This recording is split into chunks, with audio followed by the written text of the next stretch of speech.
saber se é verdade ou mentira o que nós pregamos se você vir aqui e obedecer. Por isso eu sempre digo que se você vir e obedecer e a sua vida não mudar, eu como a Bíblia, eu rasgo a Bíblia e vou servir o diabo, é isso mesmo. Porque a minha inteligência se recusa a aceitar, crer numa palavra que fica só no papel. Ora, se está escrito, tem que se cumprir. E Deus está lhe buscando, lhe chamando para mudar a sua história. Não é para você mudar de religião, não. De placa de igreja, não. O nosso Deus é muito maior que placa de igreja, que religião. O nosso Deus quer que você mude de vida, de história, de condição. E para isso, só depende de uma atitude sua. Deus nunca vai fazer o que você tem que fazer. O vir, o se tornar para Ele, o buscar esse Deus é contigo. Fazendo a sua parte, Ele fará a dele.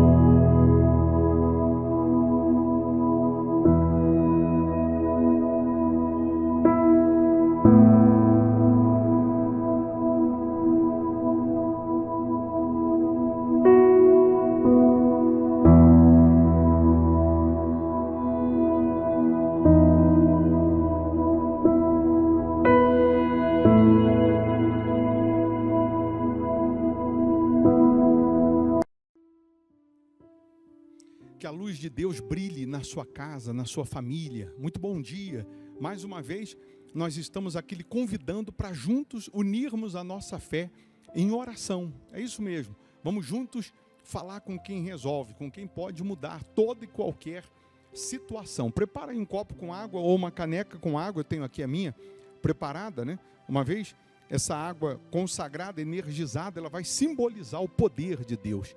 É nesse momento de oração que doentes são curados, que cativos são libertos.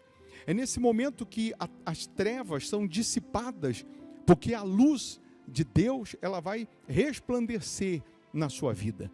Então, independente de religião, nós estamos aqui para nos religar a Deus. Nós estamos aqui para nos conectar com Deus. O nosso Deus é muito maior que religião, é muito maior que placa de igreja.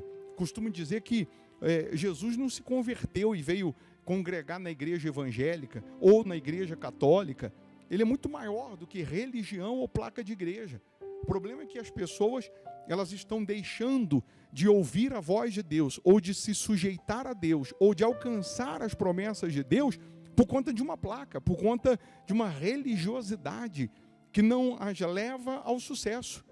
O nosso Deus, Ele nunca disse espera, né, que eu vou até você, mas Ele disse vinde a mim, os que estáis cansados e sobrecarregados, e eu vos aliviarei. Então quando você toma a decisão de se tornar para Deus, de se voltar para Deus, Ele enxuga as suas lágrimas, Ele opera o milagre, o sobrenatural, porque Ele é especialista no sobrenatural. O que a medicina disse que não tem cura, Ele cura. O que a ciência diz que não tem mais jeito, Ele faz dar um jeito. Ele é poderoso para fazer infinitamente mais do que pedimos, mais do que pensamos. Então vamos juntos orar. Você pode deixar o seu nome para oração, o nome de um familiar. Você pode se inscrever no canal, porque também não custa para fazer isso, não paga, é só clicar em inscrever-se. Só de se inscrever você já receberá uma cobertura de orações, porque nós também sempre oramos pelos inscritos no canal. E além disso, você também sempre será notificado quando estivermos aqui ao vivo, ou quando a gente postar algum vídeo, você será notificado quando você se inscreve aí no canal. Lembrando que a Igreja Hospital da Alma fica aqui em Belo Horizonte, Minas Gerais, Avenida Amazonas 1744, esquina com Araguari, quase em frente ao Colégio Agostinho, né? Você, quando eu falo aqui da igreja, não é para você mudar de religião, placa de igreja, não, mas é para você mudar de vida. Quando você vem, quando você se sujeita a Deus, é para a sua vida mudar, é para a sua história mudar, não é para melhorar não.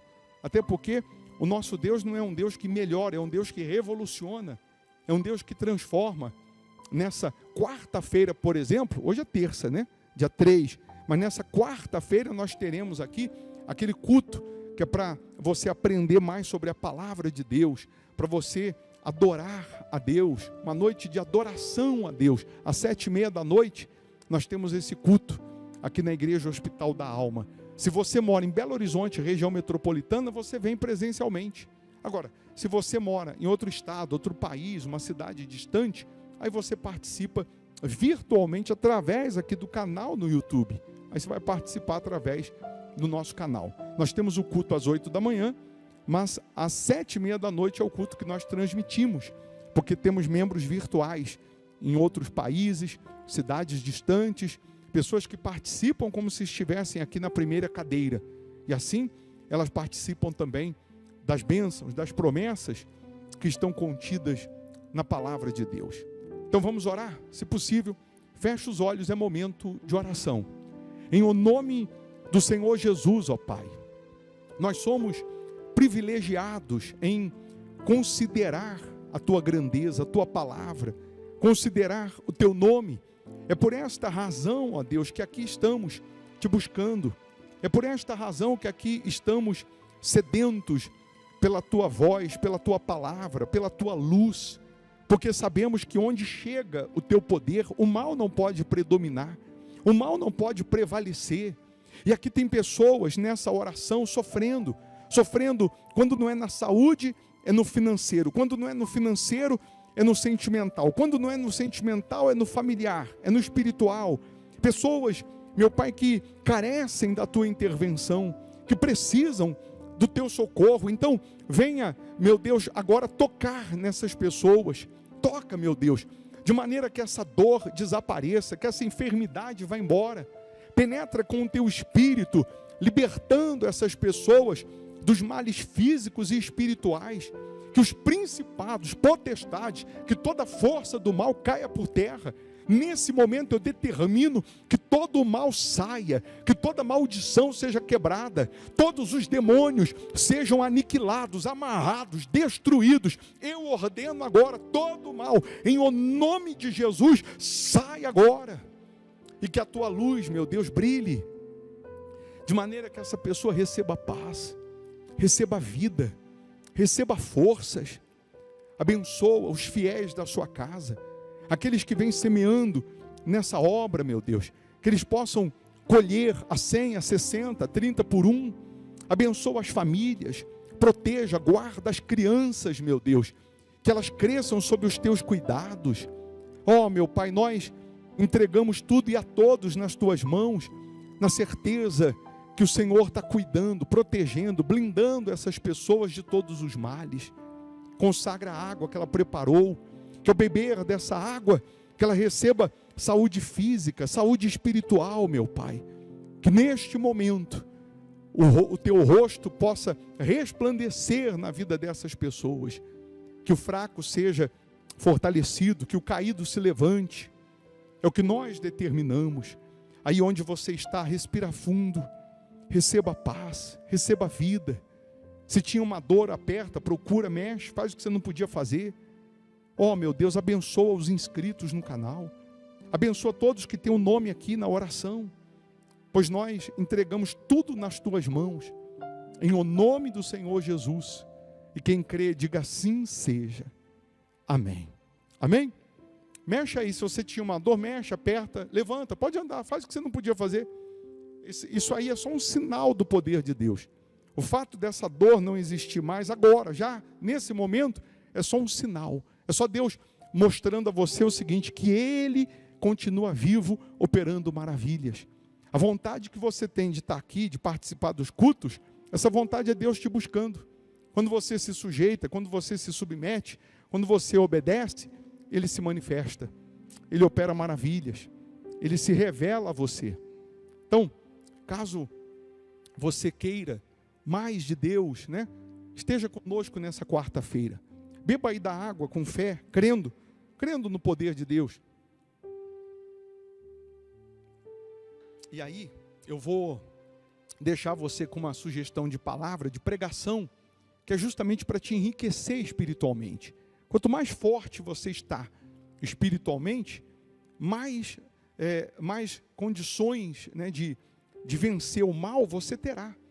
A Bíblia diz que cai 1000 ao seu lado, 10.000 à sua direita, você não será atingido, porque Deus te guarda. Mas para isso você tem que estar forte espiritualmente. Então, se você puder ficar mais um pouco e ouvir essa mensagem, só vai fazer bem. Se você não puder ouvir agora, assim que você puder, ouça. E um detalhe, nós estamos nesse mês agora, nos preparando para a virada de semestre. É exatamente isso. Deus, ele vai fazer acontecer uma virada na sua vida. Uma virada significa um divisor de águas.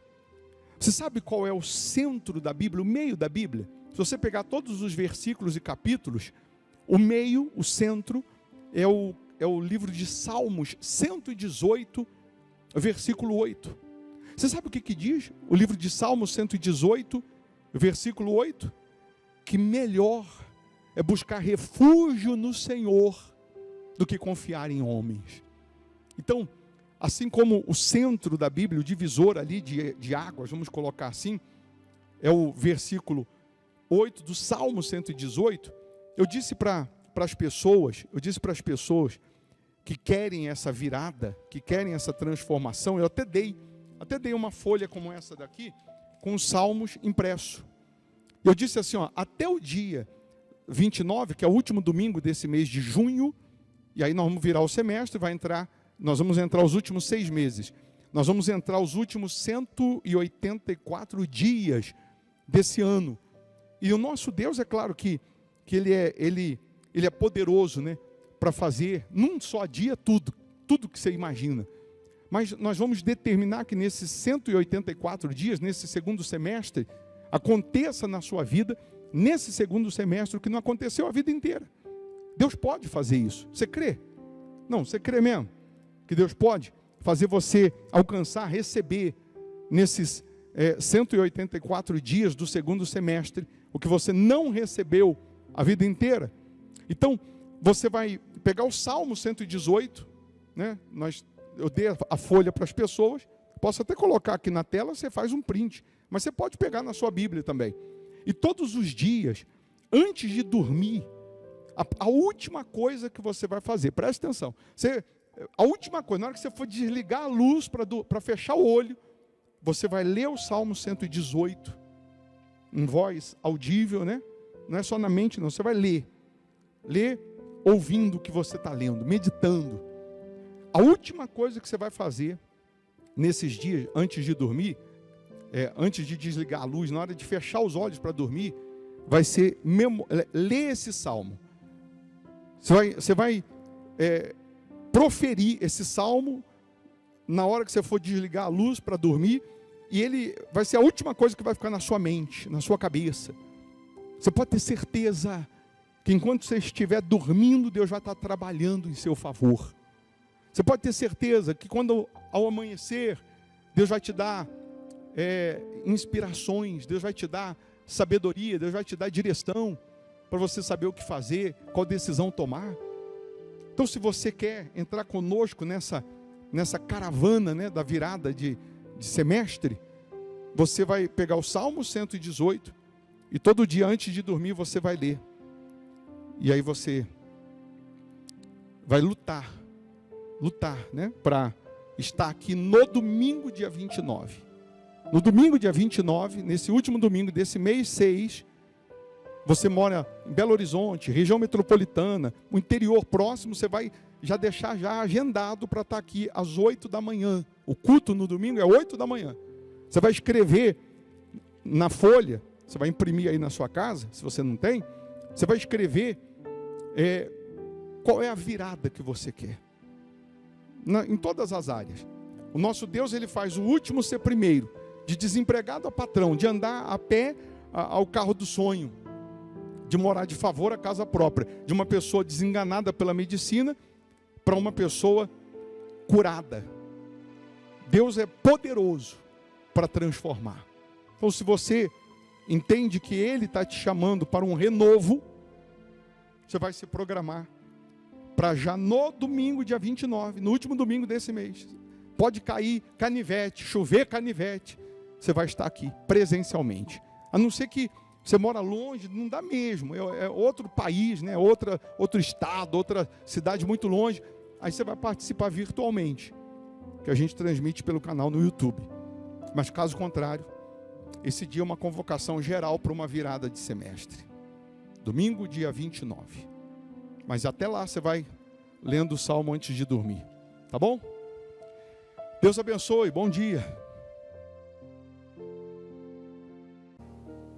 Aqui em 2 Samuel capítulo 7, se você tiver com a sua Bíblia, 2 Samuel capítulo 7, no versículo 8, o profeta Samuel está dizendo: agora, pois, assim dirás ao meu servo Davi, assim diz o Senhor dos exércitos, tomei-te da malhada, de trás das ovelhas, para que fosses príncipe sobre o meu povo, sobre Israel, e fui contigo por onde quer que andaste, eliminei os teus inimigos diante de ti, e fiz grande o teu nome, como só os grandes têm na terra.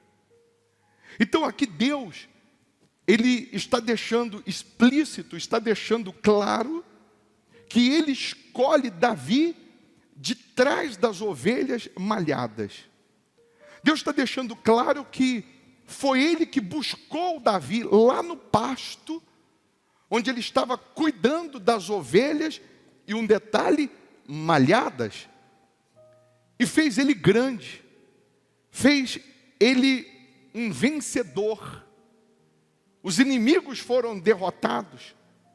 Deus engrandece o nome de Davi, e você já sabe que Deus faz de Davi o homem segundo o seu coração. Até hoje, na bandeira de Israel está lá a estrela de Davi. Um homem em que Deus o escolhe, chama de uma maneira improvável. Mas Deus é especialista em pegar o improvável e fazer dele um escolhido. Deus é especialista em pegar o rejeitado, o desprezado, o desacreditado e fazer dele o vencedor. Em alguns casos na Bíblia, Deus não dá muitas explicações sobre a história do pai, da mãe ou da família. Você vê que sobre Elias está escrito Elias, o tesbita, mas não fala antes dele quem era a família, quem era pai, etc. Em alguns casos nós só vamos entender, em algumas situações, só na eternidade. Deus, ele diz que Melquisedeque era rei de Salém e ponto, era uma espécie de Jesus, mas não conta nada da sua genealogia antes. E com respeito a Davi, quando Deus o chama, quando Deus o escolhe, curiosamente, ele está cuidando das ovelhas, e a Bíblia faz questão de dizer, malhadas. E aí, uma coisa salta os nossos olhos quando a gente lê Salmo 51, e Davi diz assim: em iniquidade fui formado e em pecado me concebeu a minha mãe. E aí nós vamos conseguir entender o porquê que no dia em que Jessé, pai de Davi, recebe a notícia que receberia a visita ilustre do profeta Samuel, indo na sua casa para escolher um dos seus filhos para ser o rei de Israel, nós vamos entender o porquê que justamente nesse dia, num banquete que foi oferecido a Samuel, o sacrifício que foi feito a Deus, por que num dia tão especial, que numa data tão importante, o pai pega os seus 7 filhos, prepara eles com a melhor roupa, prepara a casa, prepara a mesa, prepara o banquete. Nós vamos receber o profeta, e todos sabiam que o profeta era a boca de Deus, o que ele falasse para o bem ou para o mal aconteceria.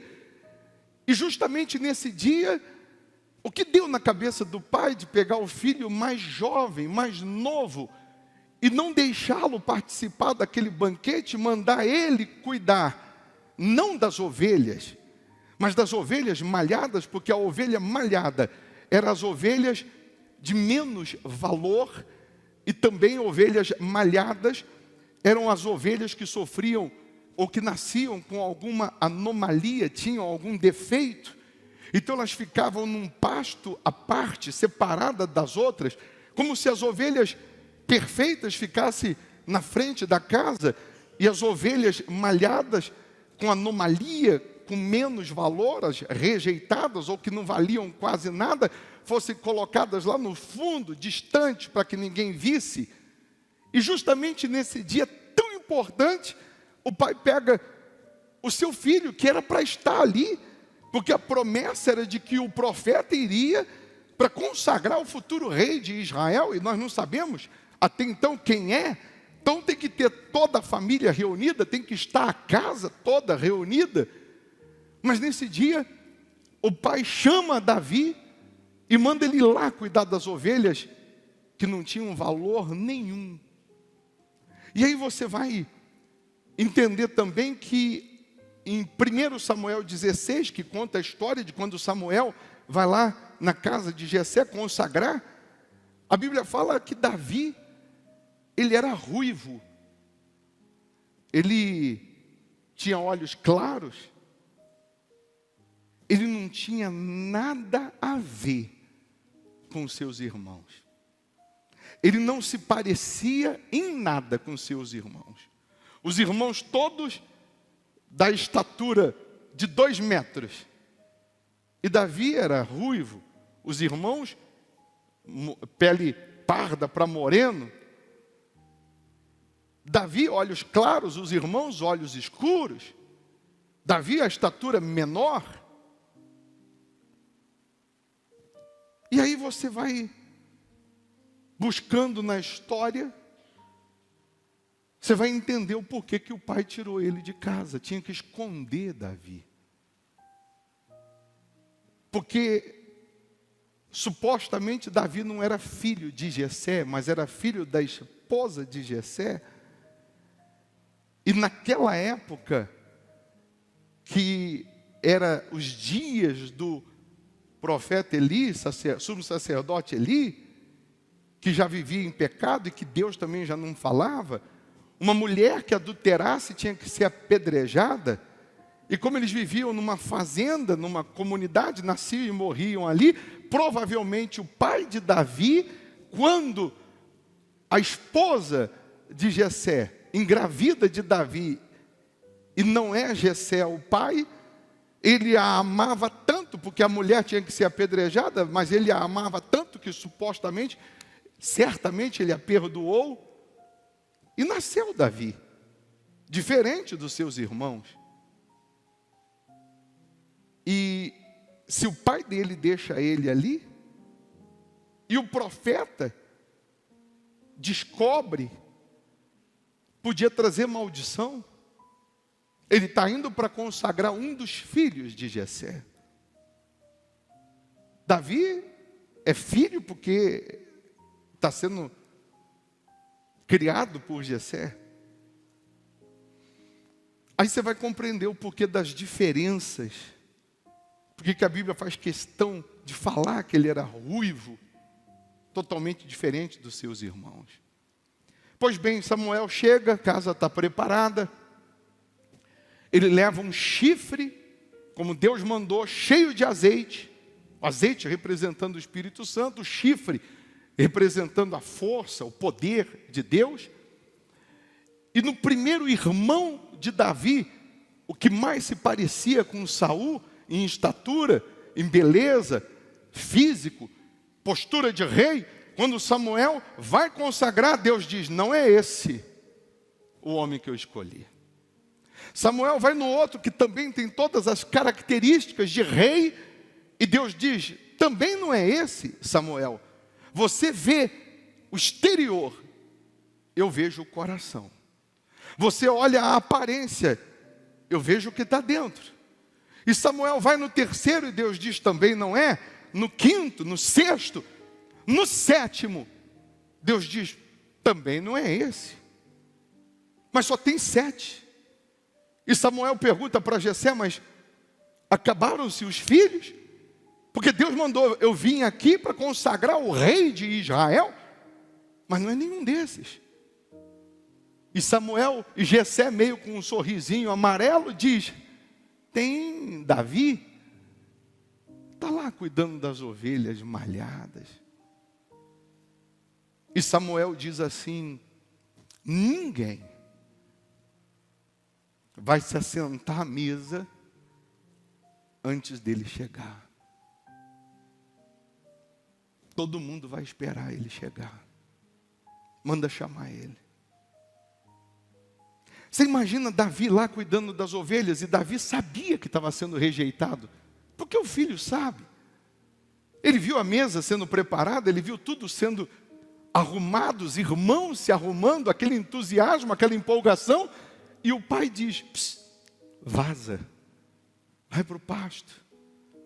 Mas ele vai lá para o pasto, cuidar de ovelhas que não tinham nenhum valor, não reclama, não murmura.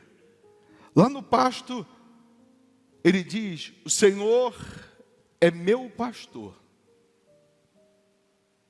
e nada me faltará. Lá no pasto ele olha para essas ovelhas, e ele pensa: se essas ovelhas rejeitadas têm um pastor que sou eu também tenho um pastor. O Senhor é meu pastor e nada me faltará. Ele me faz repousar em pastos verdejantes. Refrigera minha alma. Ainda que eu ande pelo vale da sombra da morte, não temerei mal algum. Preparas-me uma mesa na presença dos meus adversários. Unge minha cabeça com óleo e o meu cálice transborda. Daqui a pouco chega um dos irmãos e chama ele: Davi, o pai está te chamando. O profeta está lá em casa. Quando Davi chega,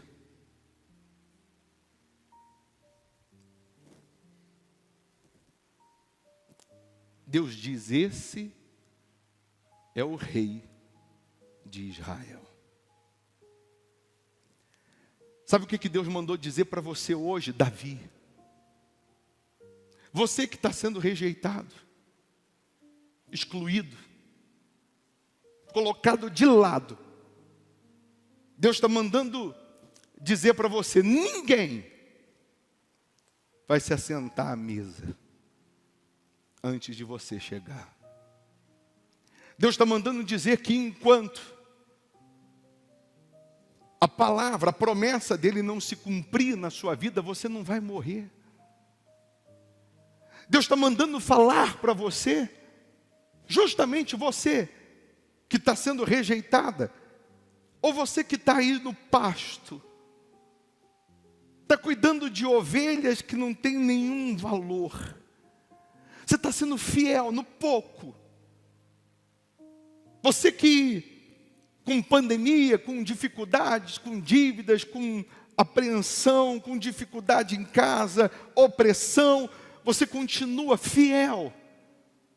Fiel nos seus dízimos, fiel nas suas ofertas, fiel nas suas orações, fiel na sua vida com Deus. Ele preparou a mesa para você. Ele está dizendo: eu escolho o improvável. O que ninguém escolhe, eu escolho.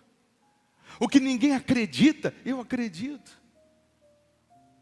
Aquilo que era provável, os irmãos que tinham aparência, estatura, condições, Deus disse: não é esse. Deus é especialista em escolher o que não tem condição. Nós temos que aprender com as ovelhas. Você sabe que a ovelha, no dia da morte, ela sabe, ela sente o dia da morte. Ela não berra, ela não dá coice, ela não esperneia. Ela simplesmente, nesse dia, ela dobra suas patinhas, os seus joelhos, como se estivesse orando. E ela fica calada, sem comer, sem se alimentar, chorando. Por isso a Bíblia diz que Jesus foi o cordeiro levado para o matadouro, em silêncio. A ovelha não sabe se defender e nem atacar. A ovelha é totalmente dependente do pastor. ela é míope, ela não enxerga longe, só enxerga perto. Então ela não consegue ver os perigos, o inimigo quando vem. Se você colocar no Google, por exemplo, vários pastores levando seus rebanhos de ovelhas para tomar água num lago, chega todos esses rebanhos juntos, as ovelhas se misturam, bebem água, os pastores ficam conversando, e daqui a pouco cada pastor vai saindo, e essas ovelhas todas vão seguindo o seu pastor, sem ficar uma para trás e sem se trocar entre os rebanhos, sem ser trocada entre os rebanhos, porque a ovelha ouve a voz do seu pastor. Quando ela não sente o cheiro do seu pastor, ela começa a tremer, se desespera e começa a correr, é nessa que ela se perde. A ovelha, ela só come na sua manjedoura, quando ela está no aprisco.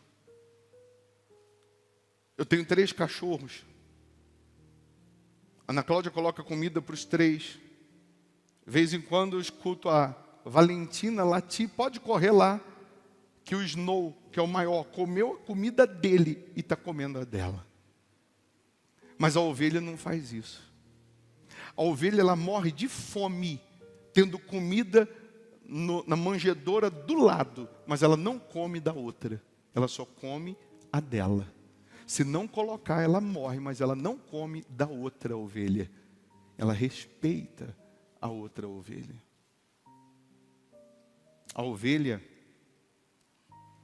ela é atormentada com as moscas, ela fica se debatendo, correndo, tentando se livrar das moscas, e ela pode morrer de fome por conta disso. Por isso que o pastor tem que ungir a cabeça da ovelha com azeite, para as moscas não se aproximarem. Nós somos a ovelha. Devemos ser como a ovelha. Dependentes do nosso pastor, que é o Senhor Jesus. Deus te escolheu, Davi. Não simplesmente para te ungir com azeite, com óleo, mas Ele quer te ungir com o Espírito dEle.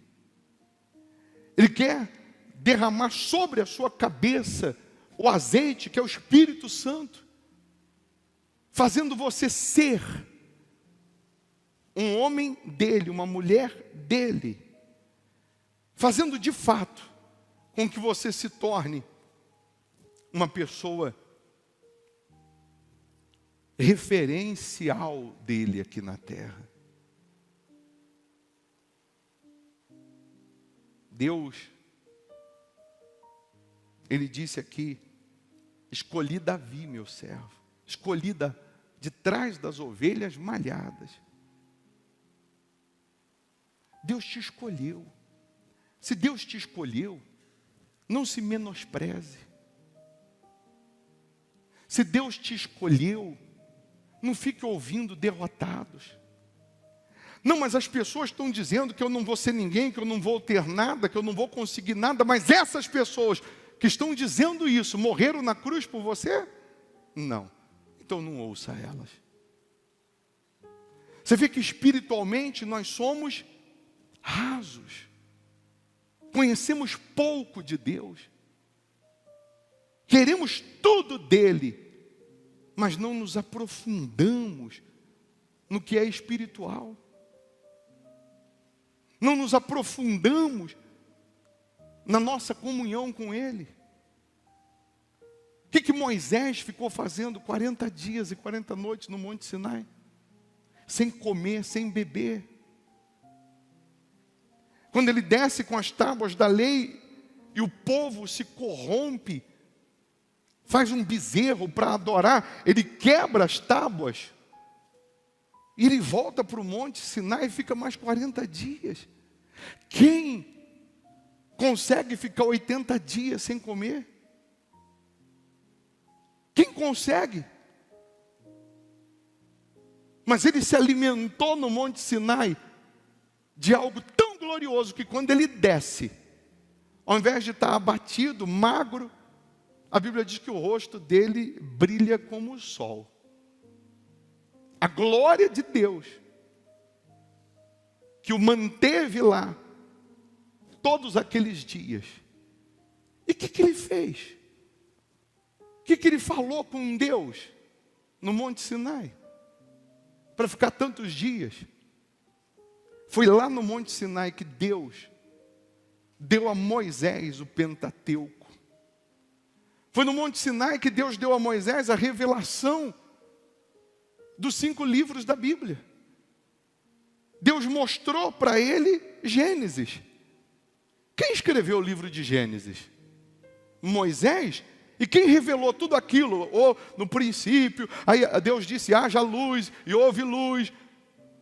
Deus no Monte Sinai.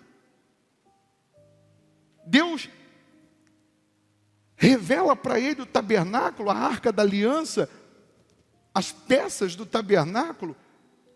E Deus vai mostrando o santo dos santos. E Deus diz, quando você descer, você chama no meio do povo um homem chamado Bezaleel, que eu já capacitei esse homem. E o que você falar, ele vai desenhar. Quando você falar, a arca da aliança tem que ser nessa medida, nesse tamanho, ele vai desenhar como eu quero que seja. E tudo foi feito conforme Deus mostrou. Moisés foi o único homem que escreveu da sua própria morte. Porque ele escreve da sua própria morte. Tudo que Deus deu a ele no Monte Sinai. Livro de Levítico, que tem 613 leis, que são as leis de Israel. Por que nós temos o Antigo e o Novo Testamento? O Antigo Testamento, de Gênesis a Malaquias, são 39 livros, só das leis, 39 livros, Deus, ele falando de dor, de sangue, de guerra, Deus tentando de alguma maneira converter o povo, salvar o povo, alertar o povo. E aí do Antigo Testamento para o Novo Testamento, nas Bíblias antigas, tinham 4 páginas em branco. Hoje a Sociedade Bíblica, para diminuir o gasto, deixa só uma. Mas as páginas em branco se referiam aos 400 anos que Deus ficou em silêncio do Antigo Testamento para o Novo Testamento. Deus não falava mais, Deus não se manifestava mais por conta da rebeldia, por conta exatamente de ter tentado tanto e o povo não ter se convertido, não ter se arrependido. E aí no Novo Testamento Deus volta a falar depois de 400 anos através da boca de João, o Batista, lá no deserto. Por isso a multidão afluía para lá, porque elas tinham sede de ouvir, porque há 400 anos não se ouvia mais Deus falar, só ouviam as histórias dos seus pais e dos pais dos seus pais. E aí o Novo Testamento, Deus, ele vem com a graça, com a misericórdia, com o perdão, com o arrependimento, com a salvação. E se você pegar o livro do profeta Isaías, que é o profeta messiânico, porque ele anunciou a vinda de Jesus, mesmo tendo vivido 700 anos antes de Jesus, o livro de Isaías tem, curiosamente, 66 capítulos. A sua Bíblia tem 66 livros. O livro do profeta Isaías é uma espécie de mini-bíblia. Você vê que Jesus, no templo, pregou o livro do profeta Isaías. Abriu lá em 61, Isaías 61, o Senhor me ungiu para pregar boas novas aos quebrantados, etc, etc. E os 39 capítulos do livro de Isaías, os primeiros 39, Deus fala das leis, da guerra, da dor, do sangue, igual o Antigo Testamento. Os 27 capítulos próximos de Isaías fala conforme o Novo Testamento, fala da vinda de Jesus, do perdão, da misericórdia, etc. Um dos livros mais lidos pelos judeus, repito, porque era uma espécie de mini-bíblia. Então você vê que nós poderíamos nos aprofundar mais e não nos aprofundamos. Qualquer coisa, desistimos, desanimamos. O povo sai do Egito para ir para a terra de Canaã. Canaã representando o céu, representando Deus, a nova Jerusalém, a salvação. 3 milhões de pessoas saem. Dos 3 milhões, só 2 entram. Todos os outros morreram no deserto. Porque continuaram com a mente de escravo. Insistiam em não colocar Deus como seu Senhor. Viam os egípcios adorando deuses que tinham cara, e eles queriam adorar alguma coisa que eles pudessem ver e tocar. Não entrava na cabeça deles que o Deus vivo de Israel não tem endereço, não tem cara, não é palpável. Nós estamos saímos do Egito, da escravidão. Estamos no deserto caminhando para vida eterna. Mas será que vamos chegar lá? Porque muitos não entraram. Será que vamos entrar? Ou vamos nos perder no deserto? No deserto a roupa não envelhecia. 40 anos no deserto a roupa não envelheceu. A sandália dos pés não gastou. Deus deu carne no deserto. Deus montou a maior padaria da história. Deu maná, pão para 3 milhões de pessoas. Água saía da rocha. Deus supriu as necessidades. Era só continuar confiando, crendo, servindo, que eles iam entrar. Mas era só afrouxar um pouco, eles insistiam em adorar os deuses do Egito. Nós estamos nesse deserto. E quando a pessoa conquista, ela afrouxa de vir à igreja, de buscar a Deus. Se fascina com a conquista. Ou quando demora um pouquinho para conquistar, ela começa a olhar para trás, murmurar. As pessoas dizem assim, a pandemia afastou muita gente da igreja, porque muitos deixaram de vir quando veio a pandemia e agora não voltaram mais para a igreja. Não, a pandemia não afastou as pessoas da igreja. A pandemia só revelou quem já estava afastado de Deus. É simples de entender. Por que hoje não acontece tantos milagres como no passado? Porque hoje você tem plano de saúde. Tem farmácia na esquina da tua casa. Antes, quando não tinha, as pessoas dependiam mais da fé, de Deus. Vinha uma dor, vinha uma doença, vinha uma enfermidade, antes de ir para a farmácia, para o médico, elas iam para buscar a Deus. Está alguém entre vós doente? Está escrito, chama os presbíteros da igreja, unge com óleo, faça a oração da fé, e ele será curado. Hoje nós deixamos isso por último. Depois que o médico diz que não tem mais jeito, depois que a medicina diz que não tem mais cura, aí a gente recorre a Deus por último. E a gente quer que Ele atenda na hora. E a gente deixa Ele por último. A gente despreza Ele. Então Deus te escolheu, Davi. Te chamou, Davi. Ele quer te ungir com o Espírito dEle. Com a presença dEle. Pega esses dias que faltam para terminar o ano e coloca mais força em buscar a Deus. Ao invés de afrouxar, tirar férias da fé, coloca mais força em vir à igreja. Ninguém vai se assentar à mesa enquanto você não chegar. Eu vou fazer de hoje até domingo um jejum todos os dias. Falando com Deus o seguinte, eu me recuso me assentar à mesa enquanto Davi não chegar. Davi é você, que está lá no pasto, está desprezado. Deus escolheu você, para você se assentar à mesa. Para você desfrutar do que tem na mesa de Deus, não é só de conquistas, não. Mas, sobretudo, para você ter o Espírito Santo, o Espírito dEle. Para você ter o próprio Deus aí dentro de você. Deus é tão grande, pessoal.